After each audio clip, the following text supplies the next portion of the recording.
All right, so welcome everybody. And this is our workshop on how to get 15 pounds healthier in 15 weeks. And this is a very important workshop for so many people. And we're not going to be just covering all the same old that has been covered over and over again. We are going to really look at what's at the cutting edge. What are the things that I do right here in the practice to help people? And a lot of these things are recent advances, and they are more than life-changing when you learn them. So there's kind of a lag time oftentimes between what the top scientists have been working on and what the conventional approach is that most people use. So I want to show you what the science is telling us currently and how you'll be transformed by the information if you act on it. All right, so first I want to introduce you to my PowerPoint here. So we're going to bring that up.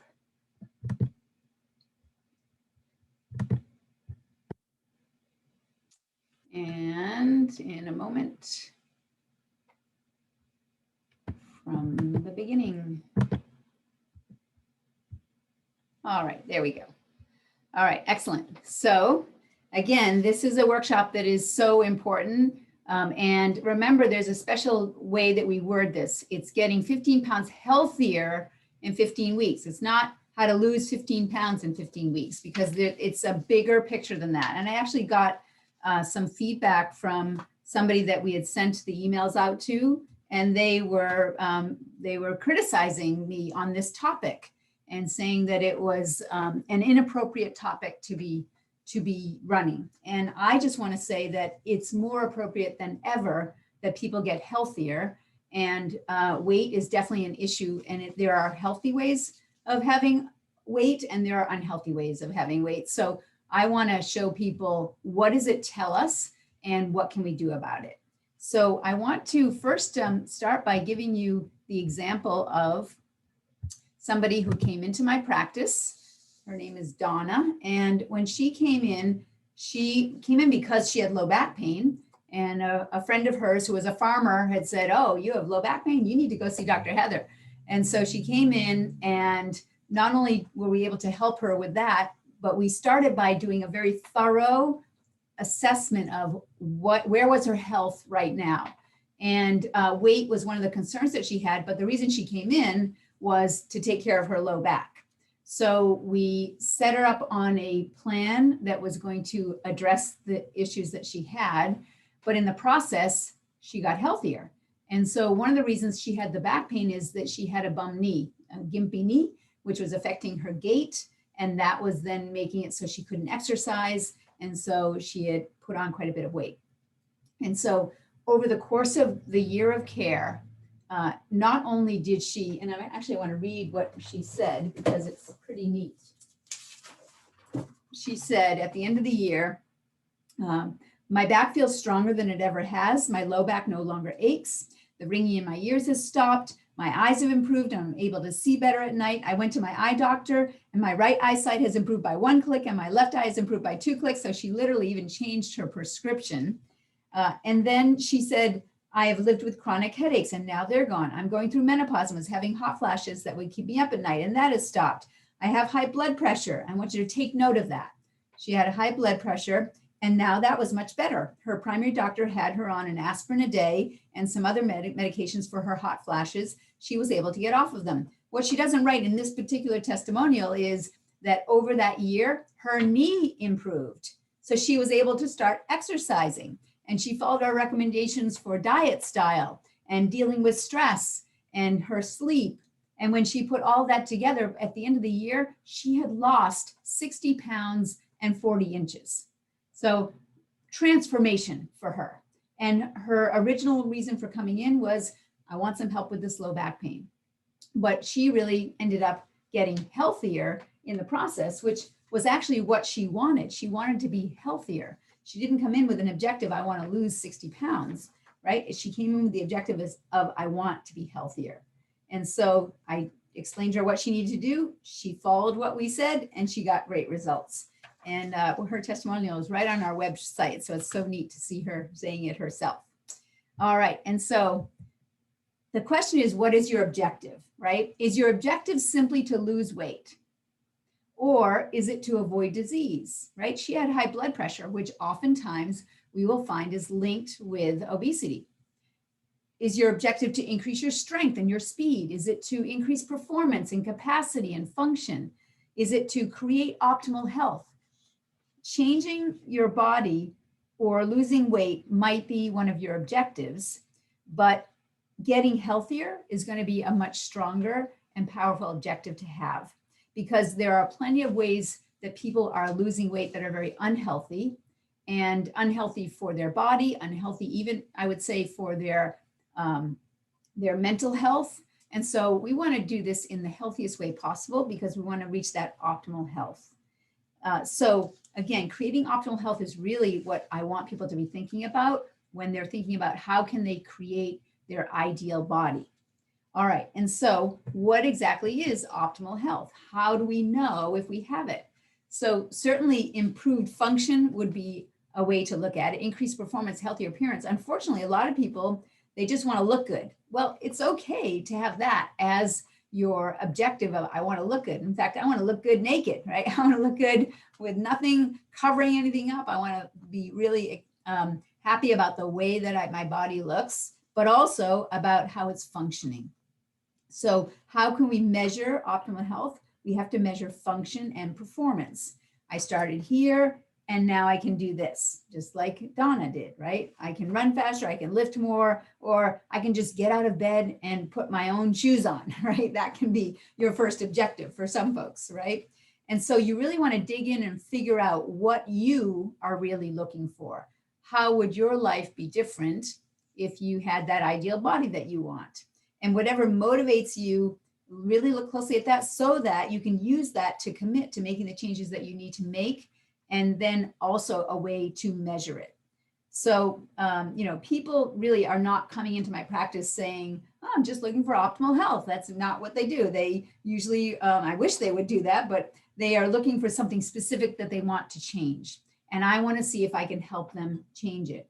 And so we really need to create a better definition, because the problem right now, and the reason why I got that criticism from that person, is because there is very terrible modeling, disempowering modeling that is out there, where people talk about skinny is the new sexy. Well, I think we need a better way than that. We need a better standard than that. And I say, let's go for healthy is the new sexy.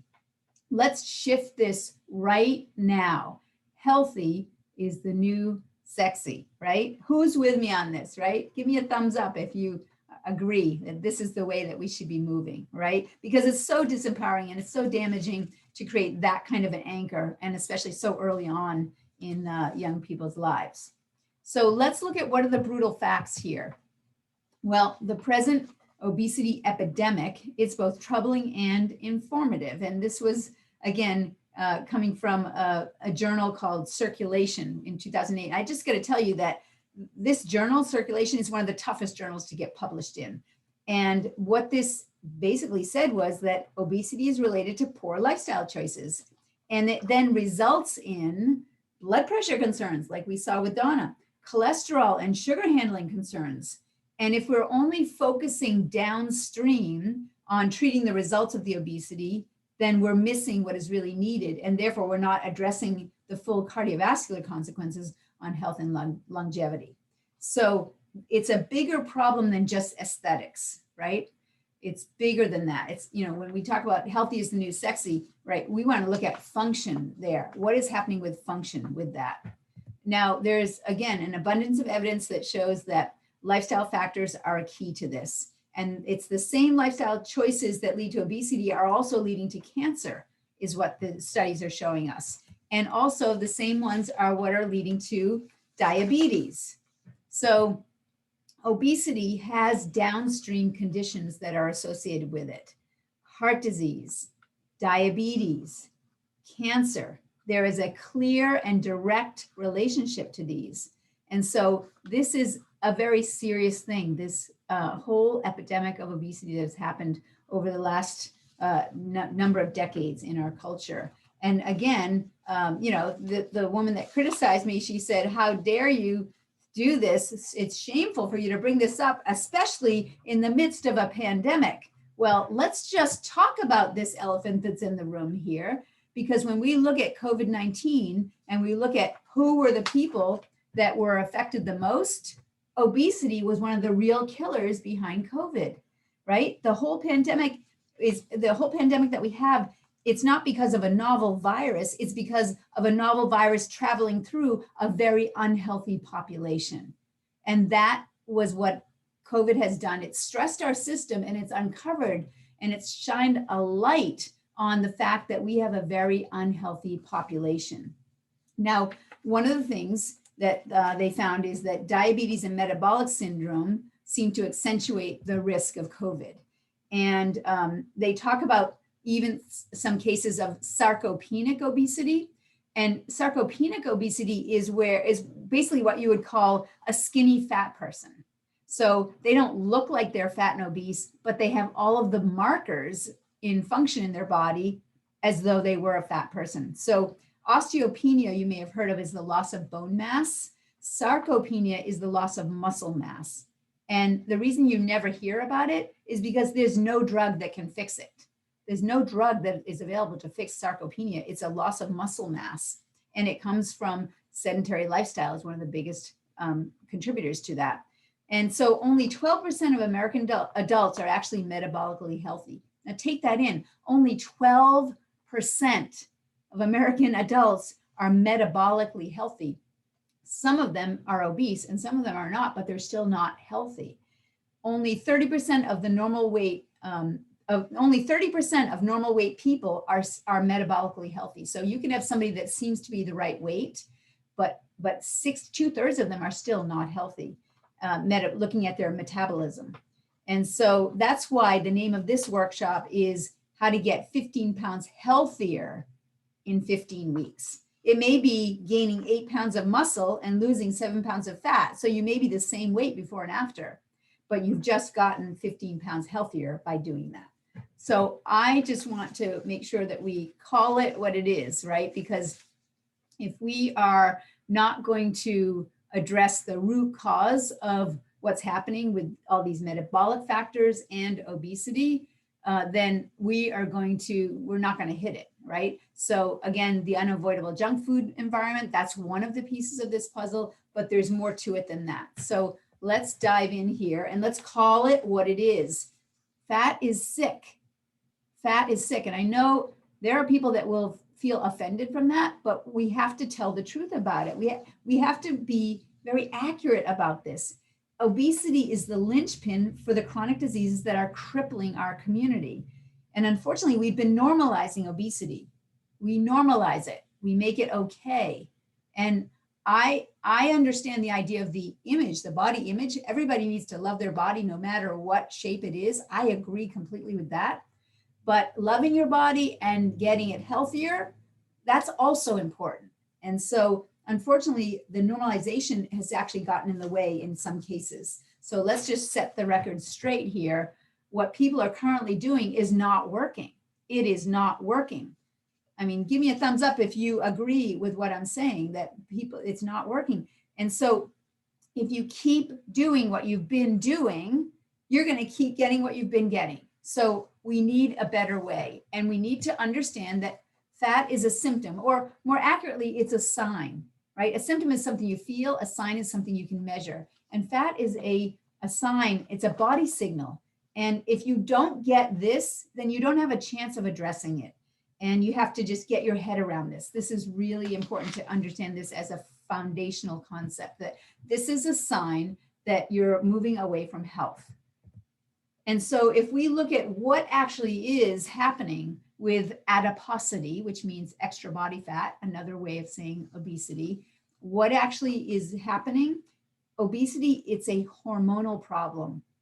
That's what it is. It's a hormonal problem. And behaviors matter. Behaviors are what are contributing to the hormonal problem. So there's this concept of fat storage mode and fat burning mode. And I just want to unpack that a little bit. So when our bodies are in fat storage mode, it means the body is trying to do everything that it can to just keep storing fat. And if you were a bear in the summertime, storing fat is a really good idea. And because that's what's going to allow you to hibernate through the winter, because there's going to be a whole starvation thing that happens through the winter. So storing fat is useful. So storing fat is a positive thing. And being fat burning is a positive thing. They're both important functions to have. The fat burning mode, however, is when our body says it is okay to just burn this fat off. And if we're in fat storage mode, then we're going to have certain hormones and enzymes that are going to be playing out so that when we take energy in the form of food and calories, and when we're expending energy in the form of exercise, if we are in fat storage mode, it's going to be harder to lose or burn that fat because our body is saying, no, it's really important right now that we store it. And when we are in fat burning mode, then the body doesn't have a care about trying to store fat. So we need to understand that there's certain hormones and enzymes that are going to play out depending on which mode we're in. So we have to regain hormone balance through very specific lifestyle changes and choices. And that's what's going to directly impact the hormone balance. And if you ever wish to conquer your weight and health issues, you have to get this right. You have to look at the hormonal aspect. So let's unpack this a bit here.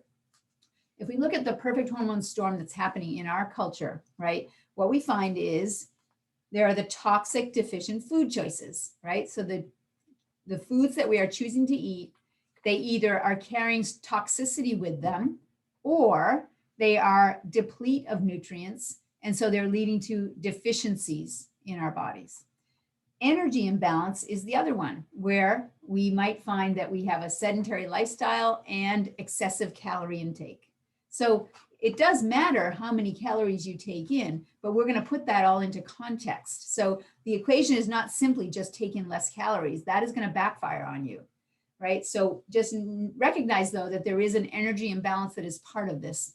And then if we add to that chronic social stress, lack of sleep, chronic exhaustion, the result is we're going to get weight loss resistance. And these are the stressors that are playing out along with other factors as well. So I want to unpack, again, we're just going to keep diving into this, going down the rabbit hole a bit with this. When we look at weight loss resistance, it's oftentimes linked with inflammation. And there's a three-legged stool here. So the curse of the three-legged stool, what are the three factors that are causing it? And then what are the three factors that are going to get us out of it? So first off, the factors are the health of the gut, and then your genetic factors, the DNA. But remember that the DNA is a blueprint.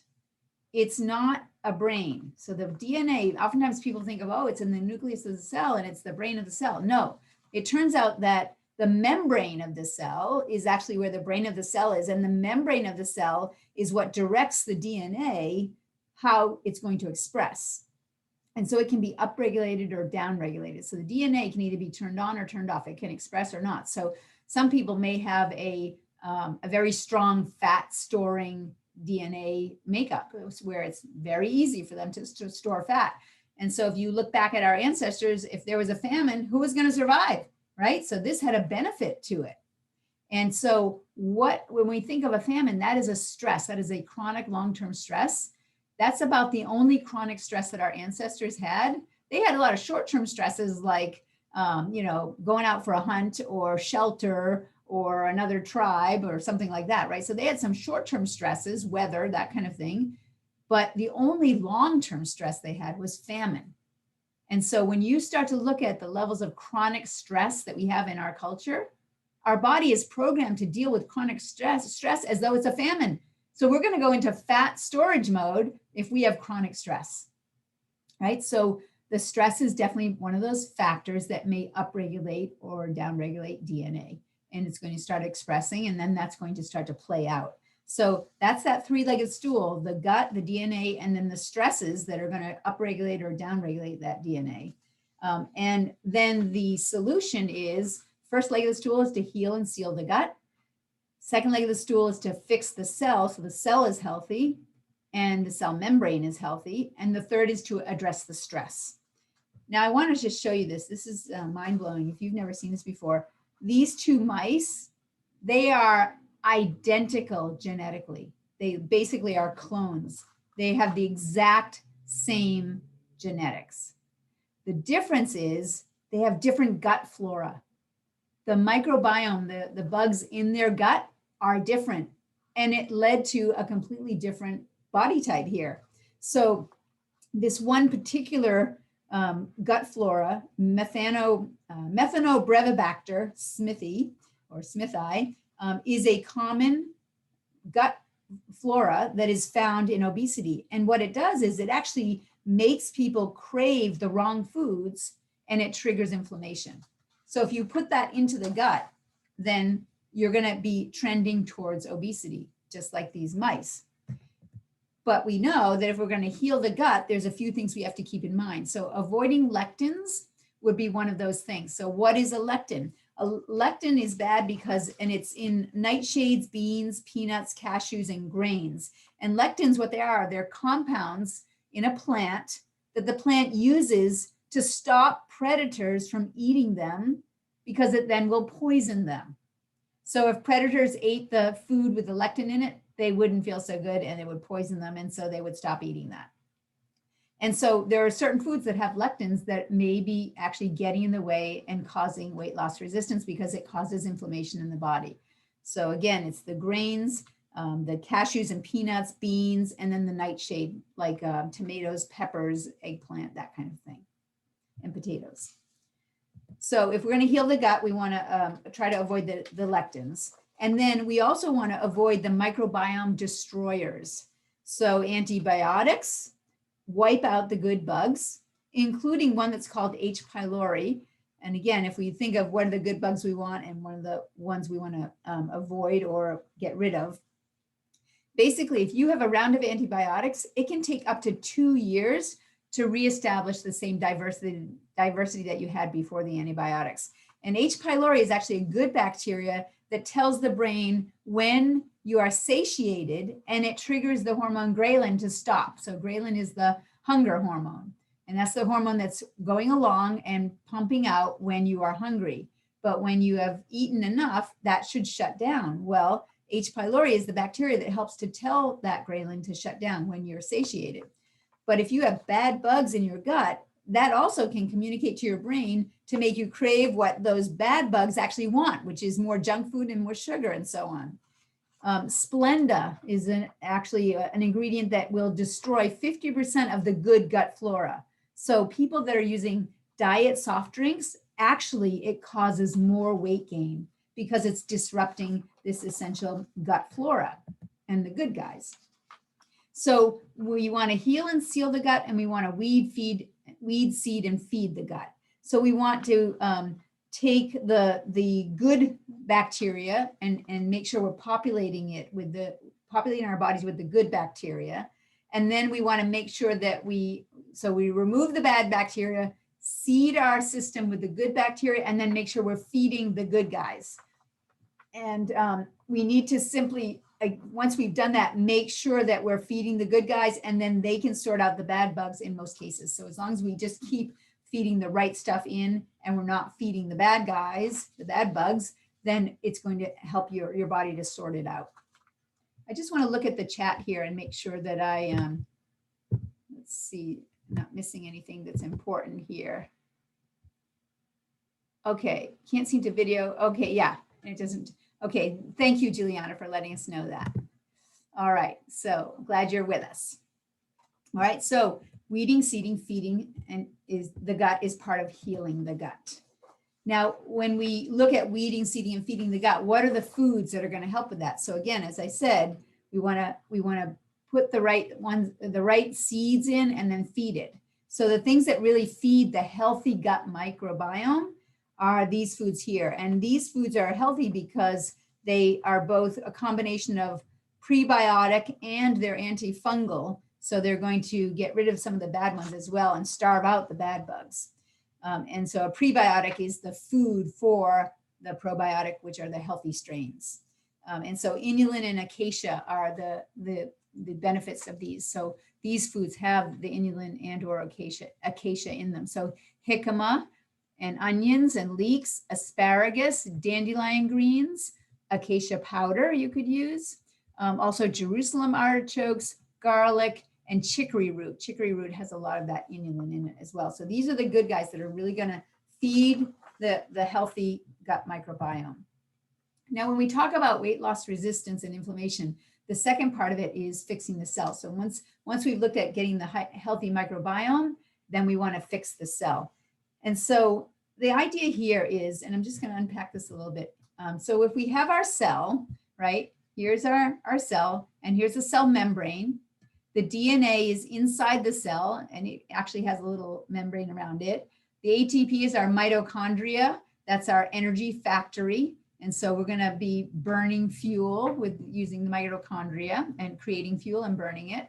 And so when we look at the cell membrane, right, all the things outside of the cell that will then influence and trigger how the DNA expresses, they have to get in somehow. And so we have these receptor sites all along the membrane of the cell. And the receptor sites are kind of like a lock and key. And so the key comes along and it fits into the lock in the right way. And once that happens, then it'll send a signal down into the DNA to tell it to do something. So vitamin D, for example, is going to influence how our DNA expresses. Thyroid hormones would be another one that will influence how a cell reacts. We also can see other types of, whoops, what did I do just then? Didn't mean to do that. Here we go. There we go. So then other things like insulin would be another one, or things like lectins and ghrelin. Vitamin C might be another one. So all of these are, as I said, the insulin, the glycogen. So all the different hormones in the body will come and influence how that cell is going to work. Now, what if the membrane of the cell was inflamed so that these receptors were not functioning properly? You could have as many of these hormones floating around the cell, but if they can't get the message inside, then the cell will not respond. So when we look at, it's just the message is going to try to come in, it's just going to get bounced off. And so when we think of weight loss resistance, oftentimes if inflammation is part of that, it's because the membrane of the cell has become inflamed, and that's interfering with proper function. The other thing that happens with an inflamed membrane is the stuff that needs to get out, such as the metabolism byproducts that we need, the toxins that we need to get out of the cell, they can't get out either. So the cell actually becomes sicker and sicker. So how do we then fix it? What's the next step? Well, first we have to find out, do we even have cellular inflammation? And so there are tests that you can run that literally will look at cellular inflammation. BrainSpan is one of the ones that I've used in the past. And Medioxy test is another one that I've used in the past. And so one of the things I have on my website is a neurotoxic questionnaire. So you can actually go onto my website, and it's under a program called True Cellular Detox, TCD, the TCD program. And if you click on that link, you can actually take the neurotoxic questionnaire at no charge. Actually, you click on the link and then we'll send it to you, and then you can take it at no charge. And it's actually part of a bigger program that we do, that we include that to monitor progress. So when we're looking at this idea of true cellular detox, there's the three aspects to it that we want to make sure that we're covering. And one of the things that is important is that when we see that word detox, we often think of detoxes like, oh, I have to do a detox. I'm going to do a cleanse. I'm going to do like a 10-day herbal cleanse, or a juice fast, or a chlorella fast, or I'm going to do a detox.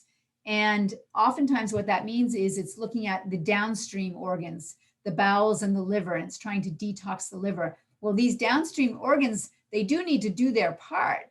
However, if we're really going to address weight loss resistance, we have to look at the membrane of the cell and see if there's any inflammation, and we have to get that membrane healthier.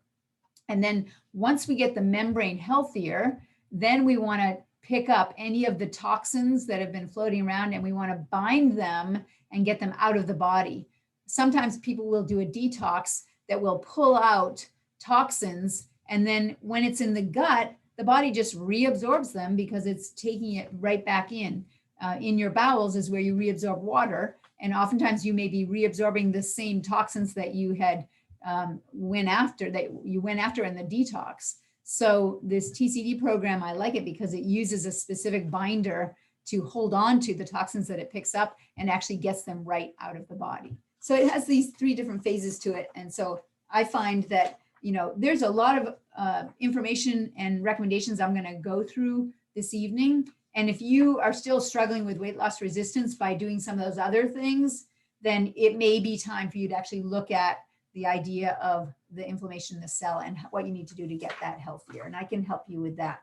If you're curious about that, feel free to just reach out to us. You can send us a text to 985-9850. That's 802-985-9850. Let me just grab it in the chat here.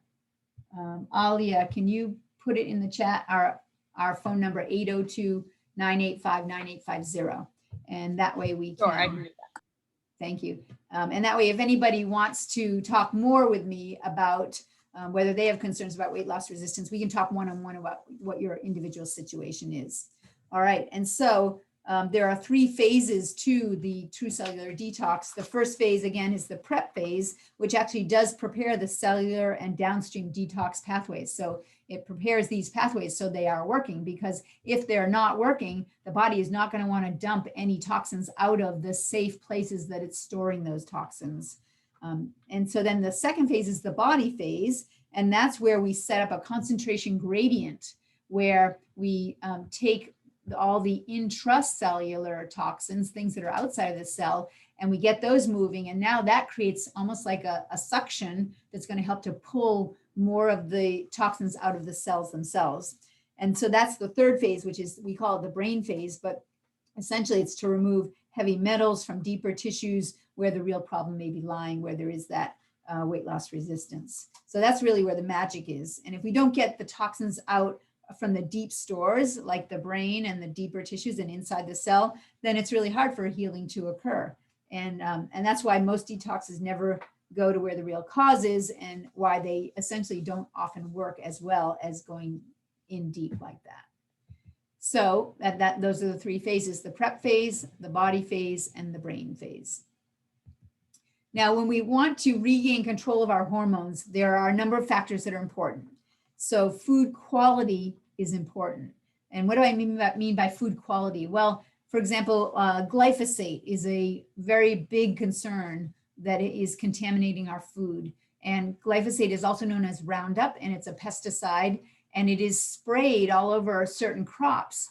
Well, the research is showing that when they do that spraying, 10% of it lands on the crops that they're targeting, and the other 90% maybe just going up into the air. And so now we're actually finding glyphosate in the rain, and it's raining down on everything. So it's being carried across. So that would create something that looks like a decent food, but if it's got glyphosate all over it, glyphosate actually, when you eat it, will tear up your gut, and it's going to disturb the lining of the gut. It's going to lead to leaky gut, and it also can disrupt the very microbiome that we need to heal up. So food quality is actually very important here if we're going to regain control of our hormones. Food quantity certainly is a factor. So we definitely want to look at that. But many people think that's the only thing, and it's not. It's actually all of these things together. Food rhythms are also important. So if we think of the rhythms of eating with our ancestors, I mean, really think about it. We would have gone out, woken up in the morning. We didn't have a refrigerator that we could go get our food out of, right? So we would have to go and hunt. And so off we'd go. And so later in the day, by the time we got something, you know, if we hunted, we got the rabbit, right? The first thing we do is we would go after the brain. We'd eat the brain first, then we'd eat the organs. That's the good stuff. And then we'd eat the muscles, and then we'd suck on the bone marrow. And then it might be a couple days before we got another kill. So we'd be foraging, and we'd be vegetarians. So, you know, we could really say that our ancestors, there was a rhythm to how they ate. And it wasn't an abundance of everything you ever wanted every single day, all day long. There was a rhythm to it. And so we want to recognize that if we can get better food rhythms, that's going to help us succeed. Our activity levels would be another factor that's going to affect our hormones. Our social stress is going to affect our hormones, and our sleep patterns will as well. So we have to start looking at all these. So as you're listening to this, I want you to just start taking your own inventory. Which of these things do you have nailed and you've got it down? And which are the ones that you have to put some work into so that you can have some strong outcomes for yourself of what your next step is going to be by the end of the webinar. What are the 5 top dieting lies that are sabotaging people? So the first one is, and we're going to unpack each one of these. Oh, weight problems, they just run in my family. There's nothing we can do about it. Our family is just fat. That's just the way it is. Oh, just eat less and you'll lose weight, right? The whole idea of calories, right? Oh, I'll just go and work it off at the gym. I can eat whatever I want and I'll just go and work it off at the gym. Oh, calories are calories. It doesn't matter what the food is. It's just the amount of calories. And oh, sleep has nothing to do with it. So let's take a look at all of these things. Weight problems. They run in my family. Okay, I've heard that before. And I've heard people say, Doc, you don't understand, you know, diabetes, it runs in my family. I hear this, right? And what I say to them is the problem is not that diabetes runs in your family or obesity runs in your family. The problem is that nobody's running in your family, right? It's a trend in your family that you're not exercising, for example, or you're not making the healthy lifestyle choices. So let's just look at this and recognize that if we look at this diagram here, it's a Venn diagram with overlapping. So our genes would be one of the factors that's going to affect our body composition. Another factor is going to be the environment is going to affect it. And another factor is lifestyle. So all 3 of these are going to affect our body composition. And right here is where the results are going to happen of what's going to happen with your weight is where they all intersect. And so the more, this is what your body composition is going to be based on, you know, this is what your outcome is going to be based on these 3 factors. So if you can change any of these factors, you're going to change your outcomes. Now let's just look at genes. Can we actually change the genes that we were born with? Well, no. The answer is no. We can't change the genes that we were born with. We're going to have the same hair color, bone structure, blue eyes. Like that's how what we inherited from our ancestors, right? Let's look at the trends in obesity, because when people say, oh, it's genetics, it runs in my family. Let's look at the trends with obesity here. And we see this diagram and you can see the percentage of obesity in that state. And so we can see in 1990, we had a few that were, you know, up to 14% of obesity. That was in 1990. By 1998, look at this. Now it's up to 15. So we have 0, 14, 15 to 19% now. And we start to see, oh, wow, 20 to 24%. Look at 2006, right? Colorado here is, I think that's Colorado, right? That they were the least, right? And then we can see the reds, 25 to 29%. And then we can see Louisiana, I think that's West Virginia, right? They've got greater than 30% are experiencing obesity, right? So did genes change in those years? No, the genetics did not change. So what did change? And that's the question we have to ask, is what actually did change here? Wasn't the genes, so it must have been the environment and the lifestyle. And I'm just going to back up a second. And one thing that I want to point out, just because we had talked about glyphosate. So if the breadbasket of the country is here and a lot of glyphosate is being sprayed here, we know that weather moves this way, rain moves this way. And we know that this Mississippi Valley, it's now known as Cancer Alley. And this is where there's a big concentration of glyphosate in this whole area. And you can see Louisiana is right at the mouth of the Mississippi there. So I don't think that's a coincidence. I think that's part of the problem. So if genes don't change, it's got to be environment and lifestyle. And lifestyle is the one that we will have the most control over. Like we can't control the fact that the glyphosate is raining down across on us, not in our daily choices. Certainly we can be activists and make changes with that. But when we look at our own lifestyle, that's where you're going to move the dial the most. How you eat, how you move, and how you think. And so it's the environment is actually going to be equivalent to, in a personal level, our relationships and the strategies and the choices that we make. That will create our own microenvironment around us. And so that is something that we do have an influence over. All right, so if we look at these pieces here, right? I mean, if you think of Donna, her genes didn't change, but what did change was her lifestyle choices did make a change. And so when we think of, what is healthy, again, to this person's credit that criticized me, I was not saying that skinny is the new sexy. That's the opposite message that I have. And healthy actually comes in all shapes and sizes. And so they're basically everyone that you see here, there's a healthy version of every body type. And so we want to just introduce this concept of what your ideal weight is. And all of these people may be their ideal weight. So there could be ectomorphs, which are more kind of skeletal shaped people. The mesomorphs are the more muscular shaped people. The endomorphs are the rounder people. But you can just as much have a healthy version of an ectomorph and a healthy version of an endomorph. All right, so if we talk about getting 15 pounds healthier, how are we measuring it? So body composition is really what we want to be looking at. And so there's a dynamic or a relationship of the amount of lean tissue versus fatty tissue. And so that's those biomarkers that would be called the body fat percentage or body composition. So certainly some people will use as a biomarker of how are they doing on their program. They might use their scale, looking at stepping on the scale and measuring their weight in pounds or kilos. And that's not my favorite measurement tool at all, because again, you could gain muscle mass, which is heavier than fat, and you could lose fat and you could end up weighing the same amount. So the scale is not my favorite one.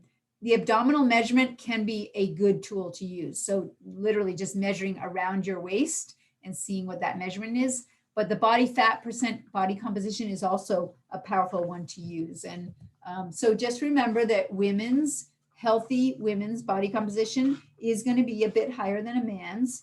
And the amount of lean tissue versus fatty tissue is what we're talking about here. So you can see as far as there's a certain level of fat that we must have on our bodies. And then athletes are going to be a little bit more trim, but just to have good fitness and just be acceptable, this is what we're looking at. But anything over that is what we would call obesity. All right. So just if you're thinking about measuring that, those are what some of the standards are. All right. The next lie is just eat less and you'll lose weight. Okay. This is not sustainable. And so what we find is that just like you can't, just try breathing less and see if that'll work, right? It's the same concept. If you just try to eat less, food deprivation, what's going to happen is your body is going to just start changing its metabolism in order to deal with it. So the body is intelligent and your metabolism is going to shift and slow down if you go into survival mode. So by just trying to eat less, you may be pushing your body into survival mode where your body is just getting more and more efficient with the less and less food that you're eating. So it is not sustainable to use this as a model. And the result is that people, then they feel hungry and then they fall off their program and then they're in survival mode, survive the next minute, doesn't matter what I eat. And then the next thing you know, they're just in a yo-yo diet. So food deprivation is not the way to go. And yet, is there value from fasting? Yes, there is. There is value in fasting, but you just want to do it the right way. There's a whole science behind how to do fasting properly, but I do want to show you this. How long can somebody fast safely? How long could they fast safely? It's going to be different for every person, but here's an example of this 27-year-old obese Scotsman from Scotland, right? He weighed 456 pounds, right? Significant, right?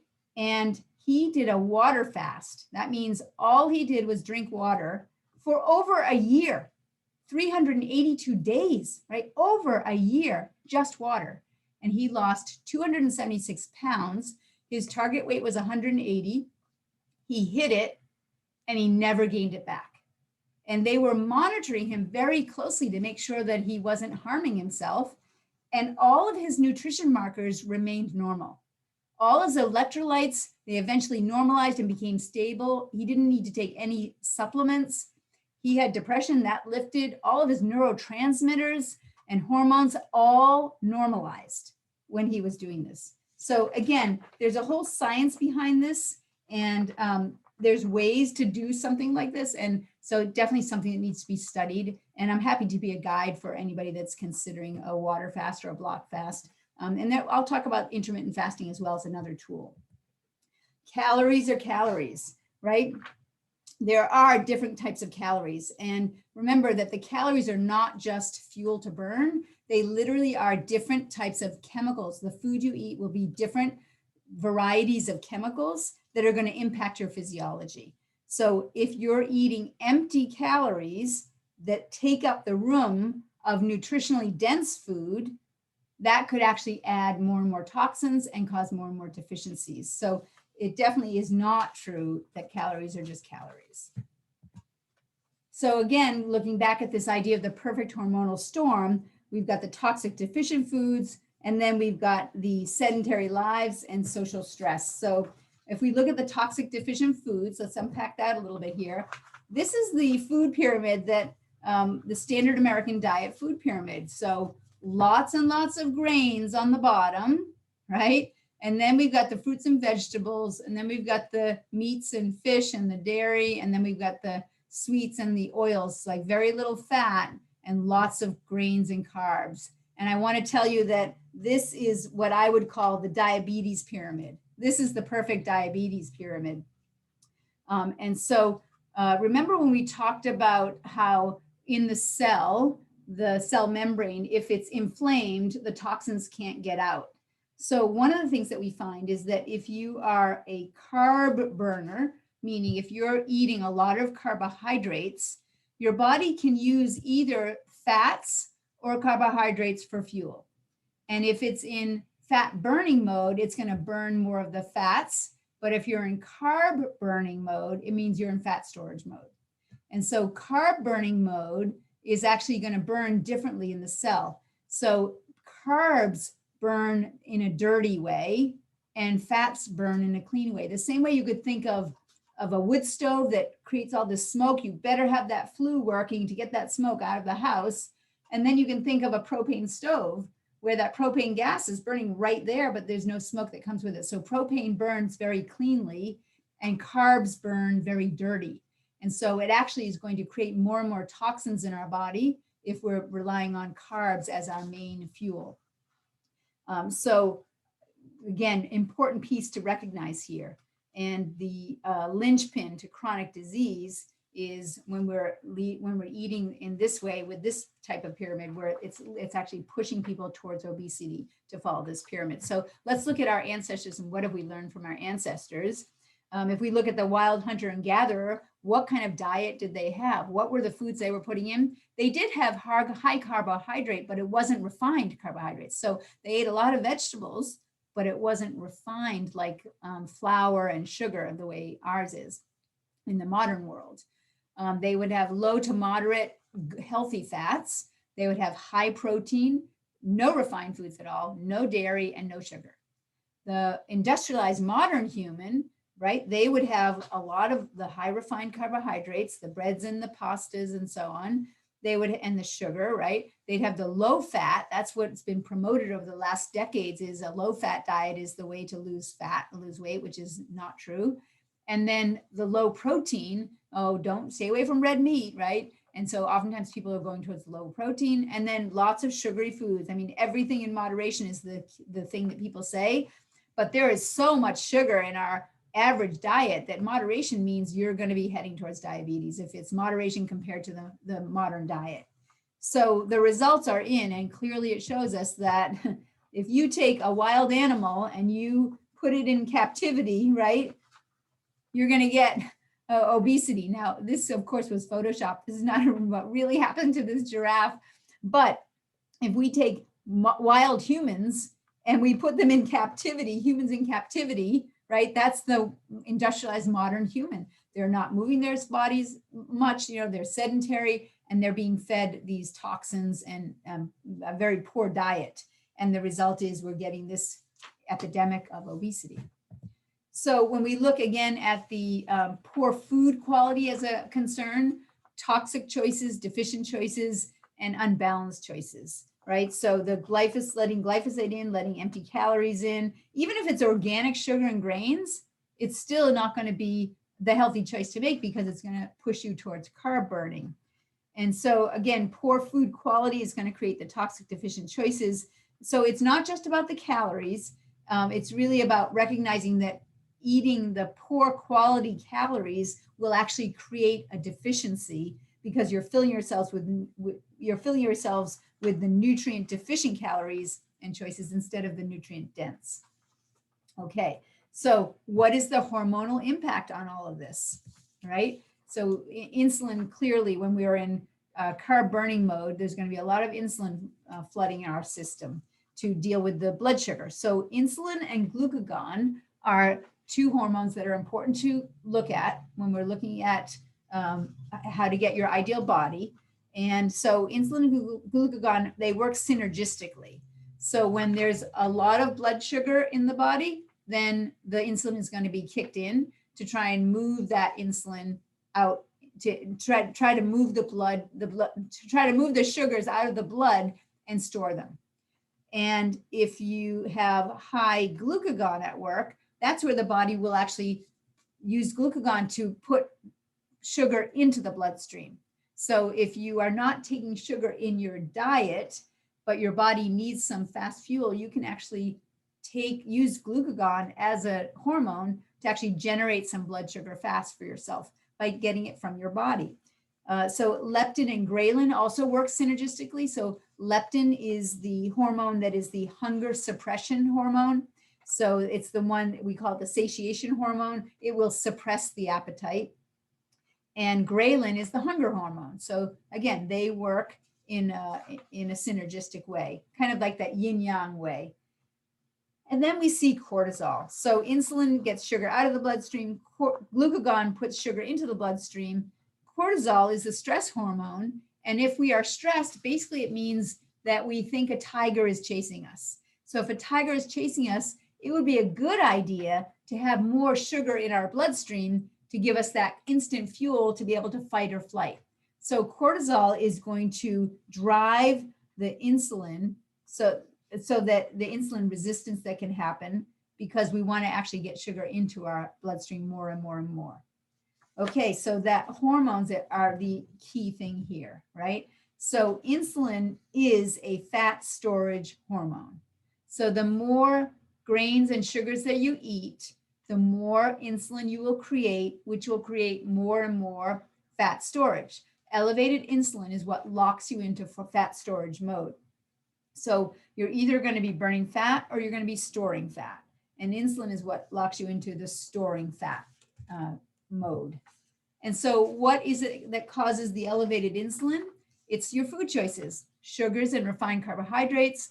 Dairy also can, especially if it's low-fat dairy, that will drive it even more. Energy imbalances such as excess calories, too many calories, overeating, or sedentary living means you're under moving. So you may be eating the same amount of calories, but you're not moving as much anymore. That means that same amount is actually going to be too much. So it's the imbalance that occurs. And so that's so important to look at all of those pieces. And so if we look at glycemic index, right, this is just explaining how when you eat a food, such as glucose, this is how they came up with the glycemic index, is that when they put glucose into the body, into the blood, you eat it, it goes into the blood sugar and it cranks up, and then your body gets it out by putting insulin in, right? And so if you ate, 50 to 25 grams of carbohydrates over a 2-hour period, this is what we would expect to see. And so then they compare all kinds of foods to this glycemic index. So does it do the same as this? Does it do worse or more than this? Or does it do less than this? So here's an example of lentils, where if you ate the lentils, they have some carbohydrates in them, they have some fats in them, they have some protein in them. And so they do not spike the blood sugar the same way as glucose would. So that's what the glycemic index is. So what are some of the high glycemic foods? Here they are, right? It's almost all the refined grains have these high glycemic indexes, right? So the cereals that people eat, the breads, the waffles, the crackers, the bagels, rice, corn chips, bread, right? Those are all these are the fast carbs. And so refined sugars, think of fast carbs.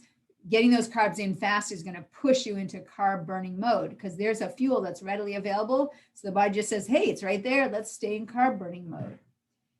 When we look at just the overall refined sugars, grains, and vegetable oils and dairy that we eat in our modern diet, it's almost 71% of the energy that we get, our calories, our energy that we get in our conventional food. So very different from what our ancestors would have been eating, right? Our ancestors would have been eating the meats and the fish and the eggs and the nuts and the seeds, legumes, some fruits and vegetables. So this is pretty much what our ancestors would have eaten, and this is what we are eating. These are things that didn't exist for our ancestors, and that was when our genes were set into place, and they haven't really changed since then, and yet we've added this, we've changed our environment, we've changed our lifestyle. And so that the more of this that we eat, the more we're displacing the healthy foods that our body was designed to use. So if we look at the foods that comprise the typical Western diets, they, again, were virtually unknown in our ancestral human diets, right? So we're eating foods that didn't even exist for our ancestors when our genes were set into place. Now, if you look at overweight and obesity, there definitely has been an inflection point that's occurred. And so when did this change occur? What changed? And I want to tell you that, if we're cooking along here and we're kind of stable, right about here, we see that, 20 to 74-year-olds, obesity just started to crank up. And we see it the same thing here, even in children, it started to crank up. So now the people that were overweight but not obese, this is this level here, but we see in this year, it started to crank up. And so what was it that changed? It was high fructose corn syrup. High fructose corn syrup was introduced into our diets in right around that time period there. And so we can clearly see the trend that occurred. So when we look at the evolution of the Western diet, the Industrial Revolution, we can see that high fructose corn syrup was the inflection point, and we can see it right here. And so again, even they describe, I love this, they describe high fructose corn syrup as it's made from corn, it's natural, right? Yeah, well, it has the same health benefits as sugar, right? Exactly, the same health benefits as sugar, right? So sugar is something we need to address. If we are going to conquer this, we need to address this. Sugar, you just need to think of sugar as bondage, right? It's literally substance abuse. I mean, when they look at what part of the brain lights up when you eat sugar, it's the same part of the brain that lights up when a cocaine addict is taking their drugs. So, and alcoholics know this as well, right? And again, I hope you're okay. We're going to talk about the elephant in the room because sugar is definitely an elephant in the room for a lot of people, right? So if you know any alcoholics, you can learn from them. It's an ongoing daily battle. And there are things that are just not allowed in the house. You just don't buy them. You just don't let them in the house. And recognize that as far as sugar goes, the battle is won at the register, right? Just don't let it into the house because if it's in the house, your willpower is not going to be able to resist it. And you're going to just say, well, I'm just going to use this up. And once it's gone, I'll be okay. And next thing you know, more shows up in the house again. So it's very addictive. It raises dopamine and serotonin, just like alcohol does. And alcoholics actually use it to manage their alcohol addiction. And if they do, they're going to be guaranteed a relapse because it just keeps driving the same addiction and the addiction behavior as well. And, I know people are there, well, just a little Ben & Jerry's. And you're like, oh, I can hear it. It's calling to me from the freezer, right? You are going to lose this battle. If it got into the freezer and neither Ben or Jerry belong in your freezer, right? And you just are not going to be strong enough. And you just know it. You have to admit it. So an addiction is an addiction. It is substance abuse. This is a slippery slope. And not just a little bit. Don't think, oh, I can do just a little bit because it's a slippery slope. So oh, this is just a little something I do for myself. It's a little treat. It's 2:00. No one needs to know. It's just right here in my drawer, right? How many people play that game with themselves, right? So are we done with this, right? Everybody, right? Are we just done with this? Sugar, it's a bondage. Call it what it is. It's substance abuse. All right. So you got this, right? You got this. I know you can do this. It's a chemical, it changes your body, it will change your hormone profiles, it will change how you relate to your environment. It has devastating consequences. So, does this mean that I'm saying you can never have fun? Yes, no, I'm not. But believe it or not, I do like to have fun. But first you have to get it out of your system first. And then you're no longer in bondage with it. And then you can go with the healthier versions now and then, but set some standards and really stick to it. I know that when my daughter was born, I actually adopted a strategy where we just 100% no sugar. We just don't do sugar at all, 100%. It was so easy because it was clear we just don't do it. Whereas I see so many parents that are struggling with, well, they, 90% of the time we're good, but 10% of the time we have some sugar. And then the kids are just always wondering, is this the 10% of the time? Is this it? Is this it? Is this it? So I see parents just struggle so much with that battle. So doing something 90% of the time is hard. Doing something 100% of the time is easy. So that's my recommendation on that. All right, so the top 7 dieting pitfalls are drinking calories, right? So people almost don't count things sometimes when they drink things, but drinking your calories is going to be one of the things that's going to sabotage you. Whether it's alcohol that those calories are getting in, or people do the smoothies, right? I'm very wary about smoothies. I will show you that I have a smoothie tonight. That's how I'm getting through, but this has no sugar in it. It actually has stevia as a sweetener in it, and it's greens first, so it's loaded with greens as well. But be very careful about drinking calories, because people will make these fruit bombs. It's just a sugar bomb where they'll put way too much fruit in it, and maybe they'll throw some dairy in there, right? Maybe they'll throw some granola in there, so they got some of the grains in there as well. But what I find is that sometimes when people are vegetarians, actually, when you look closely, they are grainitarians, right? That they're actually using grains as a replacement for the meats, like the fake meats that are made from grains. So they just become grainitarians, and they're going to be in trouble. You can do a vegetarian diet in a healthy way. You can do it right, but it's very hard to do, incredibly hard. And then let's just talk about snacks here. Now, snacks, we need to actually learn what is healthy snacking. So healthy snacking is where it's going to be a healthy food, like a healthy fat or a healthy protein, right? That's what a snack is going to be, a healthy food. A treat is different. A treat is something that we have very occasionally now and then after you've already put all the good stuff in.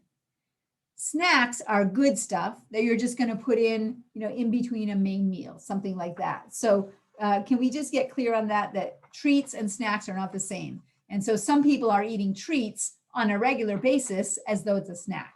Okay. Post-exercise binging is another pitfall. So some people think, oh, I just exercise. I can eat anything I want and as much as I want. But that, again, is going to be that's going to tank you. Like, there are people that, oh, I just worked out, and so I'm going to go get one of those frappuccinos, right? And so they worked out for, an hour spinning. They probably burned 200 calories, and that frappuccino is 700 calories. So people think they can get away with anything if they're exercising. No, watch out for that. Now, skipping breakfast is a tricky one, because it's really important for your hormonal balance to make sure you're getting good protein and fats as your first meal of the day. And that's going to satiate you, and that's going to trigger the satiation hormones so that you're set for the rest of the day. But there are definitely benefits to intermittent fasting. So when I say that skipping breakfast can be potentially a downfall or a pitfall, there are people that are very successful doing intermittent fasting where they are eating later in the day. So I'll cover that again in a minute. But just remember that, again, these are the pitfalls, and there's a certain way that you want to do it that's going to work. And here it is. So we talk about the bonfire correct diet style. It's going to be unlimited vegetables, abundant lean natural meats, some fruit, nuts and seeds, limited starch, and no sugar. That would be the paleo correct, the way our ancestors would have eaten as part of an overall lifestyle. And so why paleo? Why do I say that that's a good way to go? Well, our genes do dictate what our nutritional needs are. And our genes were shaped over time by our environmental experience. and our genes really haven't changed in over 40,000 years. So probably 500 generations ago, we were all eating. Since then, up until then, we were all eating the same diet. And when we look at those ancestors, there actually was no evidence of degenerative disease in the ancestors back then, when they were just eating what the healthy human diet would be. But the agricultural revolution is what changed all of that. So when we look at, what does paleo look like?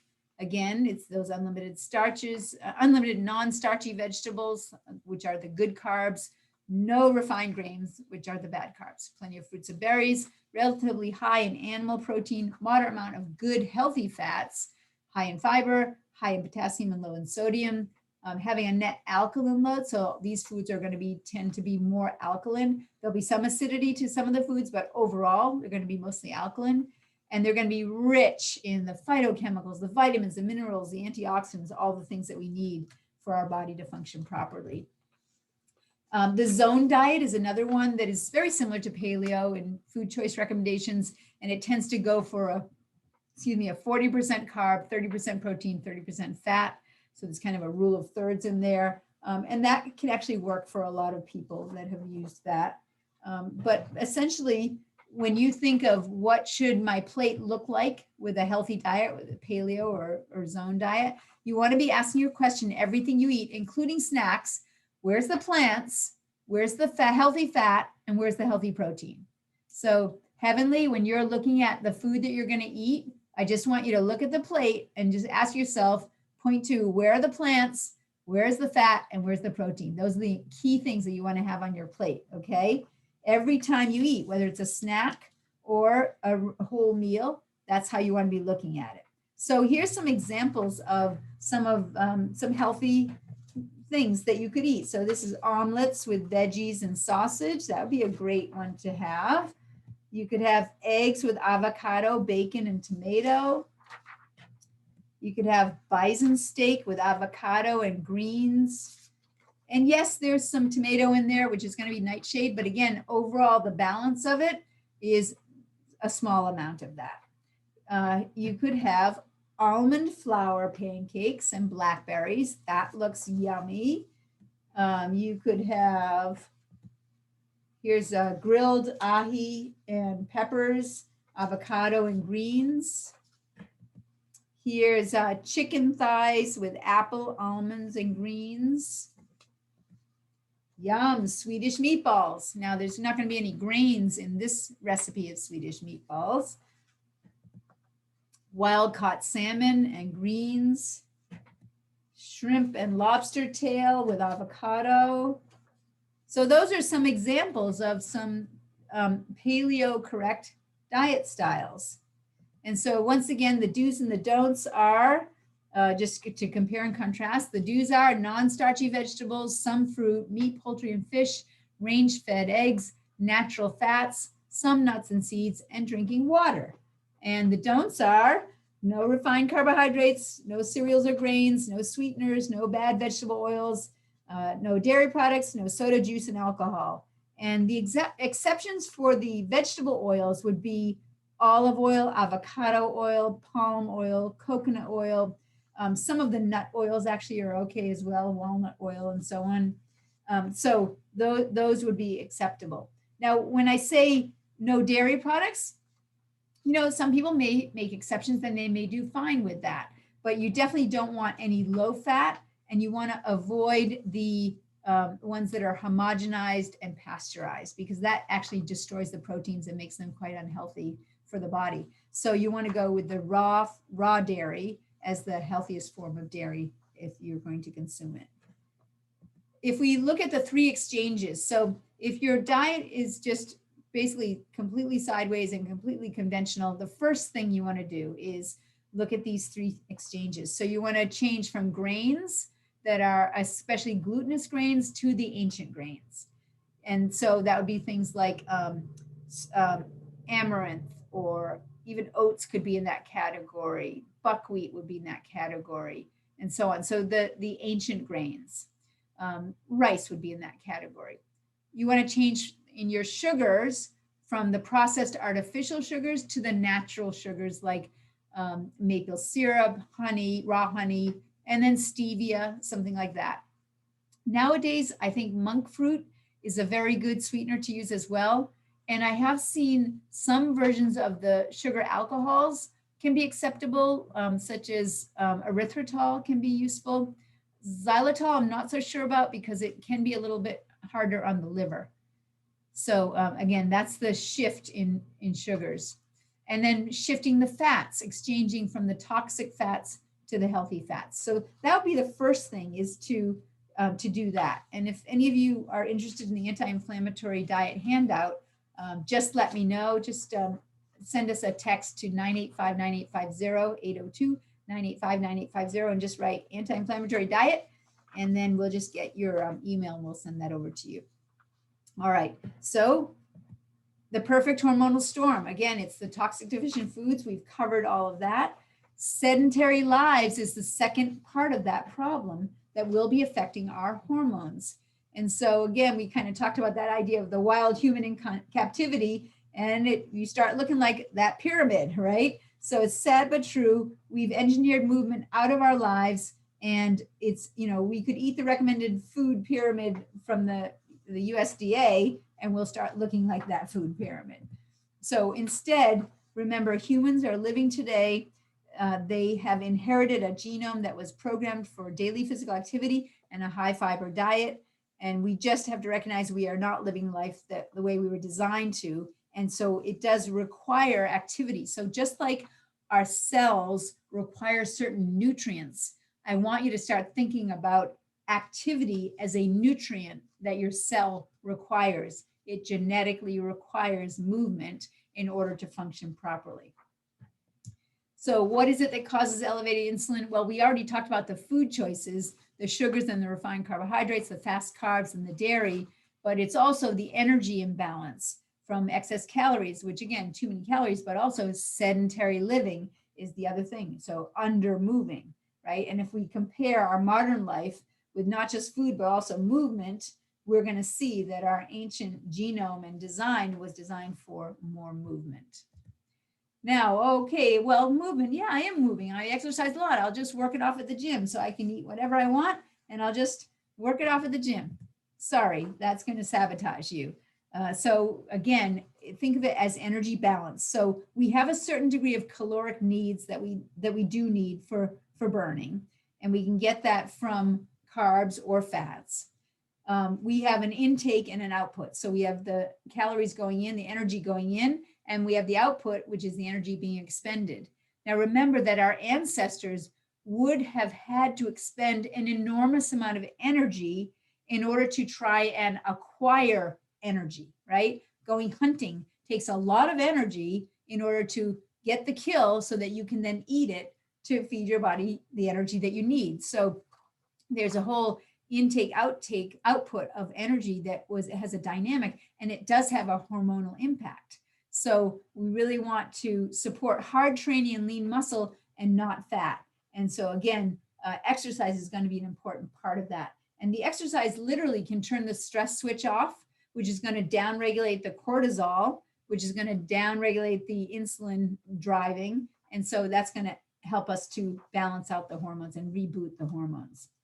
Now, remember that as far as energy balance goes, there is a certain economy that our body has. We have very thrifty genes, and we had to because at any time we could be going through a famine. So our genes really have figured out how to make it very easy to consume calories and very difficult to burn them. That was by design.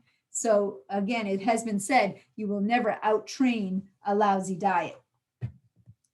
In fact, it has been said that 30% of your abs are made in the kitchen and not in the gym. So 30% is in the gym, 70% is in the diet. So abs are actually made in the kitchen, as they say.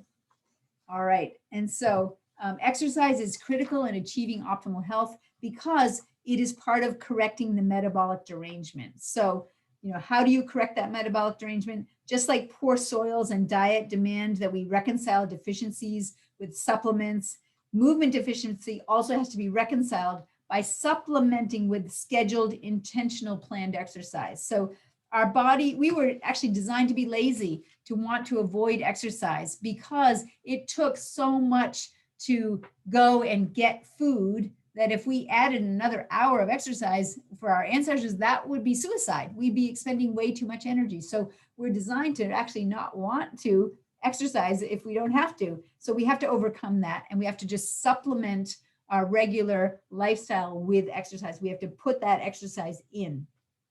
And that's because your body actually expects and requires movement, and you have to exert your body to recondition your metabolism. It's the only way. You have to move, sweat, and pant. So what do I mean when I say move your body? It means moving, sweating, and panting. So exertion is the key.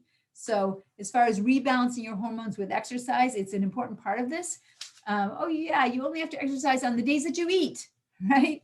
So if you are fasting, okay, maybe you don't exercise that day, but if you are eating in any day, you want to have some movement, and exertion is the key. So again, you could get very efficient at walking that same 5 miles every day where you never break a sweat, you're never breathing hard because your body's so good at it.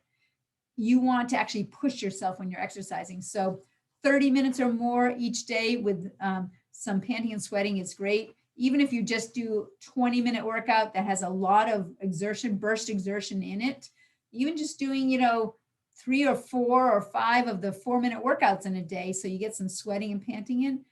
It doesn't matter what you do, it just matters that you do it. And so you want to do what moves you. What are you going to be moved to do? Crank up the music and just start dancing. That's a fantastic way to just start moving, sweating, and panting very spontaneously. All right. And so finally, the third category of that perfect storm is social stress. So chronic psychological stress is going to drive cortisol levels, and sleep deprivation is going to be part of this picture as well. So when we look at social stress and cortisol, again, these two are, they go hand in hand. And remember that chronic psychological stress is going to trigger a response in the body as though we are in a famine, right? And then of course, we're going to go into fat storage mode. So if our body is acting like we're in a famine, that means survival mode. And we're going to just start to store fat. We call it centripetal fat storage. It's right around the middle. And that's the best place to store fat because you can still move your body very easily. You can still walk and run and climb if you have that. And so that stress gut, we also call it belly fat, right? And that is where we're going to start storing fat when it's psychological stress. And so remember that also sleep deprivation is part of this. So light, definitely for our ancestors, light would drive a certain rhythm to the day between sleep and activity. So when the light came up, the sun came up, is when we would be active. And when the sun went down, it's when we would be sedentary and we'd go to sleep. And so oftentimes we may be psychologically exhausted. In other words, we've been thinking all day on so many Zoom calls and everything like that. So we're mentally fatigued, but we may not be physically exhausted. We haven't panted and sweated and moved our body. And so when we go to lay down at night, the mental stress can just keep kicking in, and that can keep us up. Whereas, and then if that is happening, our cortisol levels are going to be high. So really our cortisol levels can fluctuate throughout the day. They tend to be highest in the morning, hunting and gathering in the morning for food. That makes sense.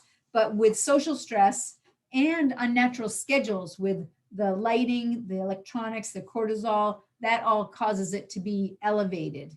And when it's chronically elevated, that's when it's going to, again, affect our hormones. And that is going to affect our fat storage mode. So sleep deprivation is an important piece to get right. And yet people say, oh, well, sleep has nothing to do with it. Well, it's wrong. It does. It has everything to do with it.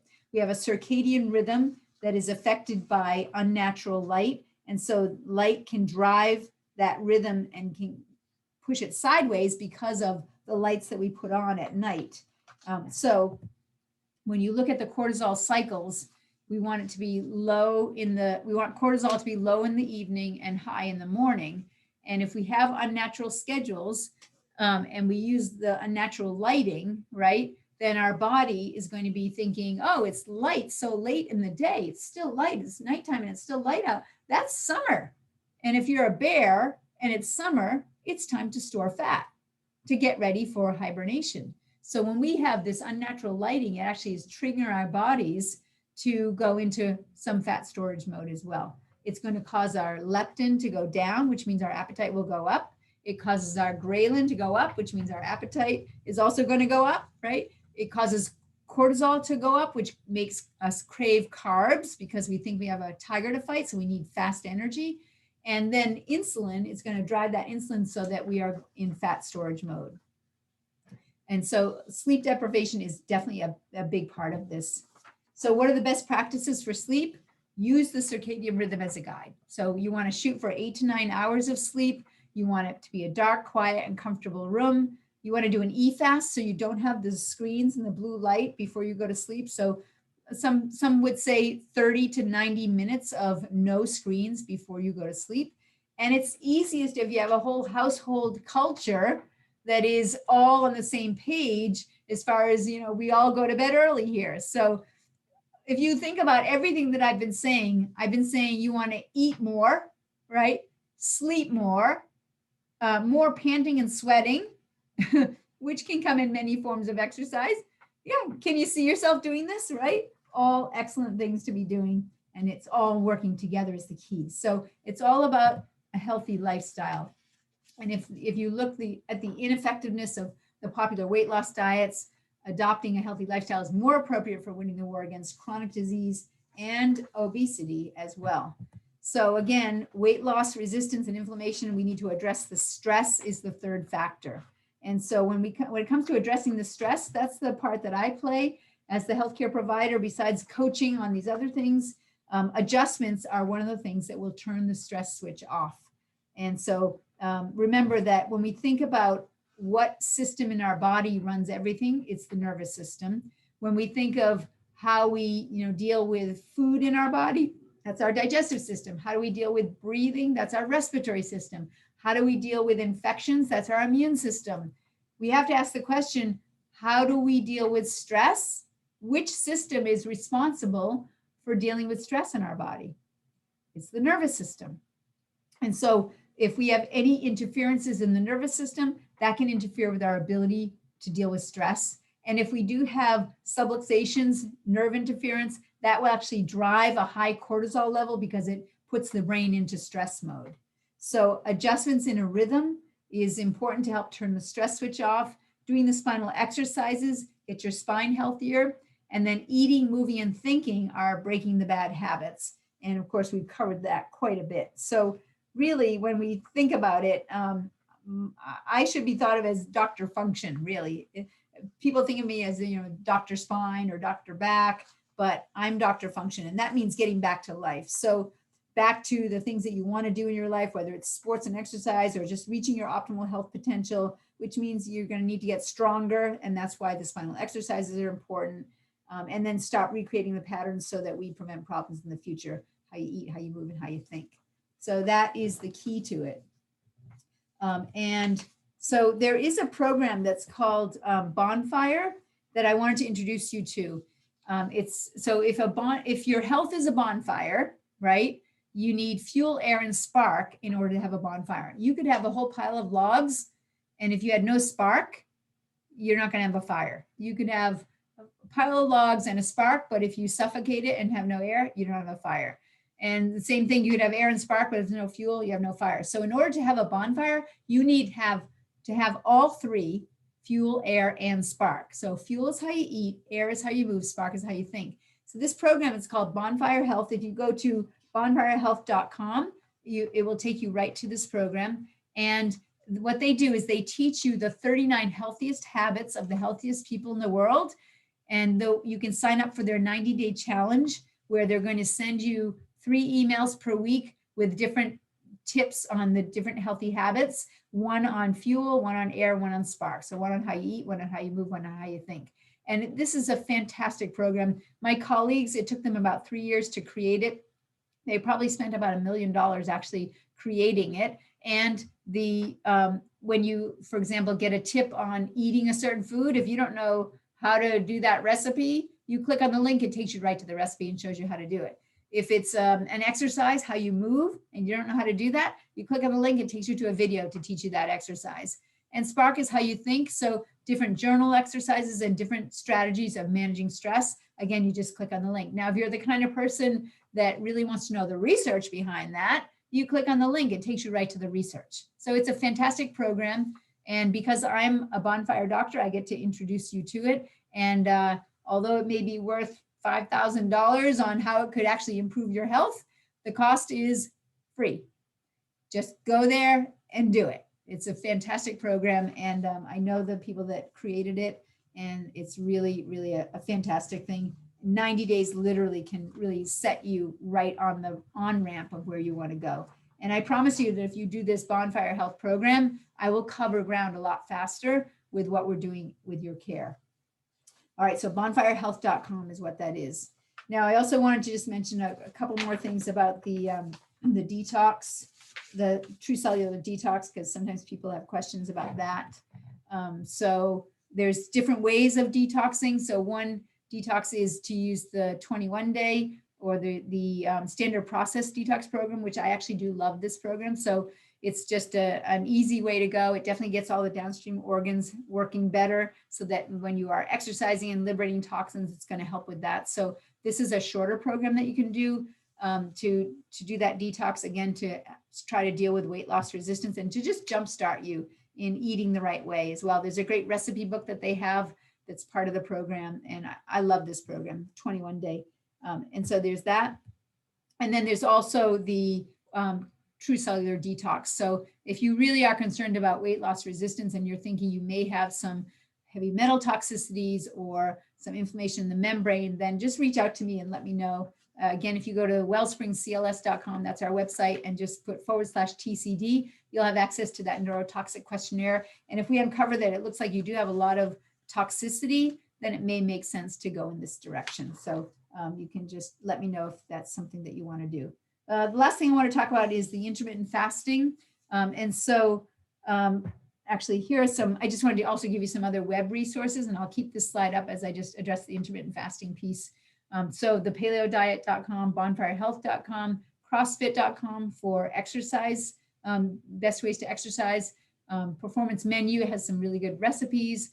Mark's Daily Apple, he's a great paleo guy as well. Paleocookbooks.com, paleodiet.com. So those are some good resources for you. And again, if you are not confident or sure about how the paleo diet works, then these are really easy things that you can get. So, just pick 3 things that you're committed to changing and go for it. That's what I recommend. Now, with the intermittent fasting, I just want to unpack this a little bit. So the idea behind intermittent fasting is that you want to compress the hours in a day of how you're eating from down to 6 hours in the day. So the first meal of the day, once you start that first meal, your last meal, you want to have 6 hours later. And then you're going to have the whole rest of the hours of the 24-hour clock. So another, with that 18 hours. And then there's your first meal again. So you're not reducing the amount that you're eating, you're reducing the time that you're eating. And if that first meal of the day has a really good fat and protein in it, then it's going to help you to stay satiated. And then if that last meal of the day has also a lot of good fat and protein in it, then when you make that cycle, you're going to start to shift into more fat burning mode. And so fat burning mode is a long, steady burn, whereas carb burning is you have a peak and then within 2 hours you're crashing. You better get more carbs in there. So when you can shift into fat burning mode, then that's going to make a huge impact on your progress for getting your ideal body, getting 15 pounds healthier in 15 weeks. So that's everything that I wanted to cover today. What I'm going to do now is I'm going to stop the recording, and then I'll be happy to answer any questions that come up.